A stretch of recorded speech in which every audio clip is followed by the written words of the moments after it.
আপনারা যারা কমেন্ট করেন, আমি জানি আপনারা প্রচুর পরিমাণে কমেন্ট করেন, আমি সবার কমেন্টের আমি রিপ্লাই দিতে পারি না, এতে আমি আপনার কাছে আমি ক্ষমা চেয়ে নিই।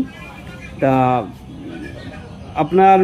আপনি মন খারাপ করবেন না। যাই হোক, আমি দেখব যে এর মধ্যে সেরা কোনো কমেন্ট বা এর থেকে কোনো একটা বিষয় শিক্ষণীয় কিছু আছে নাকি, বা আপনার কোনো উপকারে লাগবে কিনা, এই রকম কমেন্টগুলো আমি বেছে নিয়ে জাস্ট আমি সেইটাকে রিপ্লাই দেওয়ার চেষ্টা করি।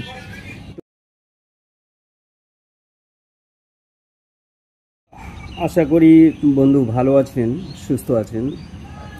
তো সকালবেলায় তো কাজে যাচ্ছি, আমি প্ল্যাটফর্মে বসে আছি। তা যাই হোক, সকালবেলা আমি একটা কমেন্ট দেখলাম, ভাইয়ের নামটা ঠিক আমি মনে করতে পারছি না। তা লিখেছে যে আপনার একটা 95 একটা ইঞ্জিন আছে সাইফিং, তা সিলিন্ডারটা পুরানো, পিস্টন নতুন দিয়েছেন, আর নজেল প্লাঞ্জার এগুলো নতুন ফিটিং করেছেন, ইঞ্জিনের অ্যাকচুয়ালি কাজ করা। তা আপনি লিখেছেন যে ইঞ্জিনটা প্রচুর পরিমাণে হিট হচ্ছে, ওভার হিট হচ্ছে, তাই এই বিষয় নিয়ে আপনি আর কি কমেন্টটা করেছেন।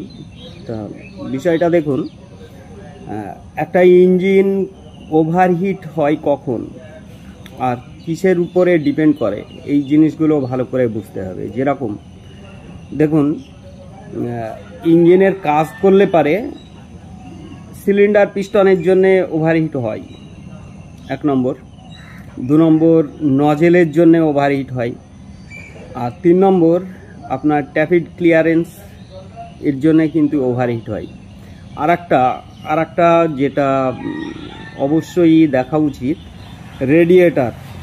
রেডিয়েটরের মধ্যে যদি জল সঠিক না থাকে তাহলে ওভারহিট হবে।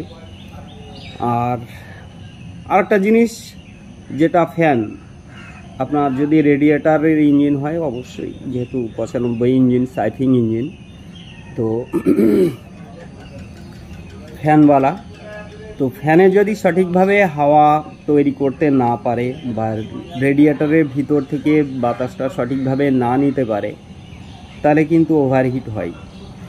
তা এই কয়েকটা জিনিস আপনার ফলো করতে হবে যে আদৌ এইগুলো সঠিক আছে নাকি।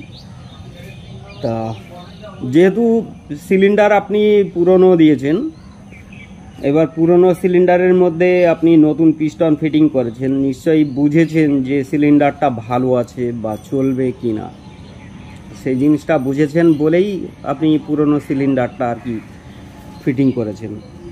তা যেহেতু আপনি পিস্টনটা নতুন দিয়েছেন, এইখানটায় কিন্তু আপনার যদি স্ট্যান্ডার্ড পিস্টন না হয়, দেখা যাচ্ছে ওভার সাইজের পিস্টন হয়, তাহলে কিন্তু সিলিন্ডারের গায়ে ঘষা লাগবে, মানে একটু লাইনারের সঙ্গে আর পিস্টনের সঙ্গে একটা টাইট ভাব থাকবে। তাই এই জিনিসটা অবশ্যই ফলো করতে হবে যে যখন আমি ফিটিং করব তখন পিস্টনটা আমি স্ট্যান্ডার্ড সাইজ নিচ্ছি না ওভার সাইজ নিচ্ছি, এই জিনিসটা আপনার কিন্তু খেয়াল করতে হবে। অনেকে কি করে যে ওভার সাইজের পিস্টন দেয়, মনে করে যে লাইনারের মধ্যে তো অনেকটা ক্ষয়ে গেছে, এখন হয়তো ওভার সাইজ একটু বড় সাইজের পিস্টন দিলে পারে লাইনারের সঙ্গে ওই গ্যাপটা ম্যাচিং হয়ে যাবে, তাহলে কি হলো আবার দীর্ঘদিন চলবে। এই ভুল ধারণাটা কিন্তু আমাদের মধ্যে থাকে। তাই এই জিনিসটা খেয়াল করতে হবে যে যখন আপনি সিলিন্ডারের মধ্যে পিস্টনটা দেবেন তখন আপনার খেয়াল করতে হবে যে পিস্টনটা সিলিন্ডারের সঙ্গে আপনার টাইট হচ্ছে নাকি।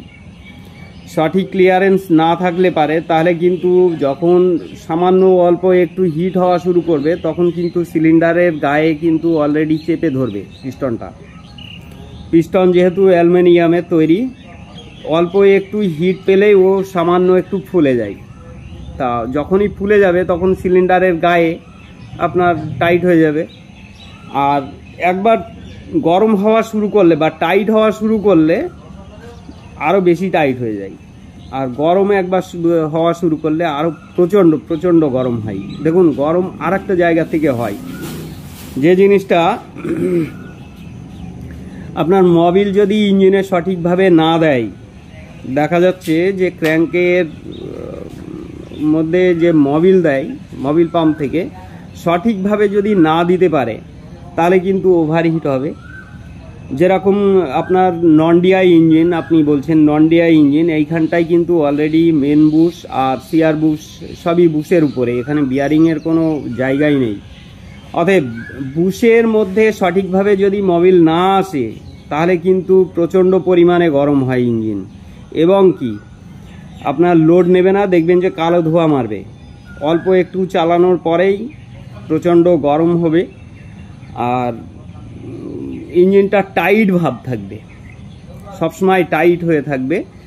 আপনি হ্যান্ডেল দিয়ে যখন ঘোরাতে যাবেন দেখবেন যে খুব কষ্ট হবে, প্রথম দিকে খুবই কষ্ট হবে, বা ইঞ্জিন হিট হয়ে যাওয়ার পরেও দেখবেন যে ইঞ্জিনটা ফ্রি হতে চাইবে না, সবসময় টাইট ভাব থেকেই যাবে। তা যাই হোক, আপনি এইসব জিনিসগুলো আপনি একটু খেয়াল করুন যে এই জিনিসগুলো ঠিক আছে নাকি। আর ট্যাপিড ক্লিয়ারেন্স অবশ্যই আপনার বুঝতে হবে যে সাউন্ডটাই কি বলছে। যদি সাউন্ডটা দেখেন যে সঠিক আছে, একটা স্ট্রোকের শব্দটা আসছে, টক টক টক টক করে যে শব্দটা আসে সেই জিনিসটা আসে, তাহলে ভালো। আর যদি দেখা যাচ্ছে এয়ার ক্লিনার দিয়ে একটা ঢপঢপের শব্দ চলে আসে, যেরকম ঢোল বাজালে যেরকম একটা হয় ঢপঢপ ঢপঢপ করে, দেখবেন একটা শব্দ চলে আসে, যদি এইরকম কেস হয় তাহলে কিন্তু আপনার ট্যাপিড ক্লিয়ারেন্সটা অবশ্যই ঠিক করবেন, তাহলে আপনার কিন্তু এই জিনিসটার থেকে আপনি মোটামুটি মুক্তি পাবেন। আর ওভারহিট আর একটা বিষয়ের উপরে কিন্তু নির্ভর করে, যেটা আমি অন্য অন্য ভিডিওর মধ্যেও আমি অনেকবার বলেছি, যেটা হচ্ছে ক্যামশ্যাফটের জন্যও কিন্তু ওভারহিট হয়। আপনার ক্যামশ্যাফটের যে নোজগুলো আছে ওইগুলো বসে গেলে পারে, সঠিকভাবে বাতাস না নিতে পারলে বা না ছাড়তে পারলে এই জিনিসটা কিন্তু অবশ্যই আসবে। আর একটা জিনিস খেয়াল করবেন, দেখেন ওভারহিট হওয়ার অনেক অনেক কারণ আছে। যেরকম পুরনো ইঞ্জিন হলে পারে দেখবেন যে তার মধ্যে আয়রন কিন্তু জমে যায়, দীর্ঘদিন চললে পারে হেডের যে জলের লাইনগুলো থাকে সেই জলের লাইনের উপরে দেখবেন যে একটা মোটা একটা আস্তরণ পড়ে যায়। সেই আয়রনগুলো যদি আপনার মোটা হয়ে যায়, জলের লাইন কিন্তু অলরেডি ব্লক হয়ে যায়। তা এই জলের লাইন ব্লক হয়ে গেলে পারে কি হয়, হেডের মধ্যে দিয়ে জলটা সার্কুলার করতে পারে না। সার্কুলেশন যদি না করতে পারে তাহলে কি হলো, জলটা কিন্তু যদি না রোটেট হয় তাহলে কি হলো, গরম জলটা এক জায়গায় স্টিল হয়ে থাকলো, ঠান্ডা জলটা আর নিতে পারছে না, মানে কি সবসময় কিন্তু হেডের মধ্যে দিয়ে আপনার জলটা রোটেট করবে, তবেই কিনা ইঞ্জিনটা ঠান্ডা করতে পারবে। তাই এই জিনিসগুলো কিন্তু আপনার ফলো করে তারপরে কিন্তু কাজ করতে হবে। আশা করি আমি যেটুকু বলেছি আপনি বুঝতে পেরেছেন, আর চেষ্টা করবেন যে এইসব বিষয়গুলো নিয়ে মাথায় নিয়ে কাজ করবেন, তাহলে কিন্তু সঠিকভাবে কাজটা হবে। তো যাই হোক, সকালবেলায় অনেকটাই টাইম আপনাদের নষ্ট করলাম। যাই হোক, ভালো থাকবেন, সুস্থ থাকবেন, আর ভিডিও দেখতে থাকবেন, আর কমেন্ট করতে পারবেন। দেখেন, আপনারা যারা কমেন্ট করেন, আমি জানি আপনারা প্রচুর পরিমাণে কমেন্ট করেন, আমি সবার কমেন্টের আমি রিপ্লাই দিতে পারি না, এতে আপনার কাছে আমি ক্ষমা চেয়ে নিই। তা আপনি মন খারাপ করবেন না। যাই হোক, আমি দেখব যে এর মধ্যে সেরা কোনো কমেন্ট বা এর থেকে কোনো একটা বিষয় শিক্ষণীয় কিছু আছে নাকি, বা আপনার কোনো উপকারে লাগবে কিনা, এই রকম কমেন্টগুলো আমি বেছে নিয়ে জাস্ট আমি সেইটাকে রিপ্লাই দেওয়ার চেষ্টা করি। তো ভালো থাকবেন, সুস্থ থাকবেন।